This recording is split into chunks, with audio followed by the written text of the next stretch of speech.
एक बार की बात है, भगवान बुद्ध अपने भिक्षु के साथ भिक्षाटन के लिए एक गांव की तरफ जा रहे थे।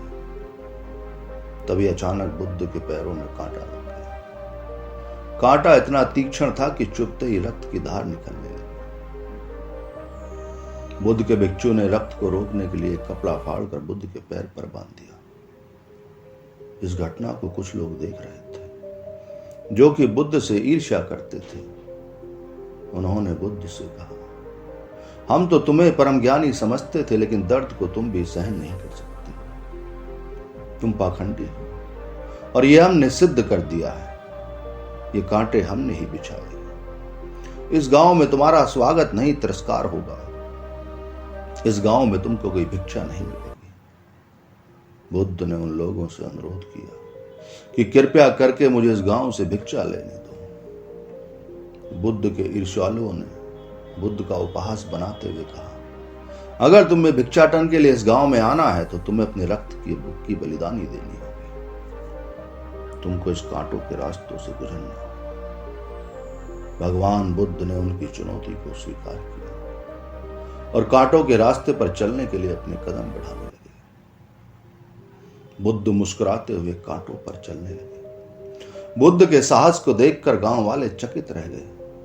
कुछ लोगों की आंखें फटी की फटी रह गई। गांव वाले सोचने लगे कि बुद्ध भिक्षा के लिए दूसरे गांव भी जा सकते थे, तो फिर कांटों पर चलकर वो क्या साबित करना चाहते। गांव वाले बुद्ध के संदेश को इतनी जल्दी नहीं समझ पाए।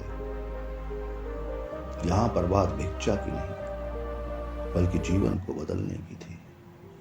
गांव वालों की भीड़ में एक सुमित नाम का युवक था, जो बुद्ध पर हो रहे अत्याचार को देखकर द्रवित हो गया।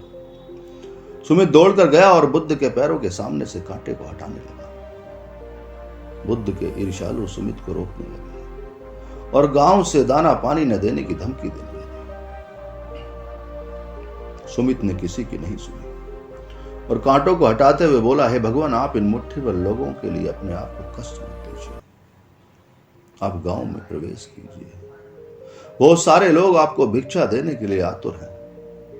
बुद्ध ने सुमित को अपने पास बुलाया और आशीर्वाद देने लगे। सुमित पीछे हट गया और हाथ जोड़ते हुए बोला, हे भगवान, मैं निम्न जाति का हूं। आप मुझे छूकर अपने आप को अपवित्र और दूषित न करें। महात्मा बुद्ध ने कहा, तुम अपने आप को दूषित क्यों कहते हो? स्पर्श से कभी भी कोई दूषित नहीं होता है। मनुष्य तो लोभ, लालच, घृणा, ईर्ष्या से दूषित होता है। तुम्हारे अंदर तो प्रेम भरा है। तुम दूसरों का सुख चाहते हो। तुम तो पवित्र हो। बुद्ध के बोल सुनकर कुछ लोग बोले, तुम तो अपने आप को बड़ा ज्ञानी कहते हो। तुमको जाति का कोई ज्ञान ही नहीं। तुम पाखंडी हो। बुद्ध बड़े ही शांत स्वभाव से कहते हैं, मानव से मानव की मानवता छीनना पाखंडी की निशानी है। मुझे पाखंडी बोलकर यदि आपको संतोष मिलता है तो मेरे लिए दुख का कोई विषय नहीं है। कुछ लोग बुद्ध पर बरस पड़े, कहने लगे, परंतु यह तो धर्मशास्त्र है, यह पाखंड कैसे हुआ? बुद्ध कहते हैं, हमारी उत्पत्ति इस सृष्टि में हुई है। नदियों का पानी सभी के समान रूप से प्यास बुझाता है।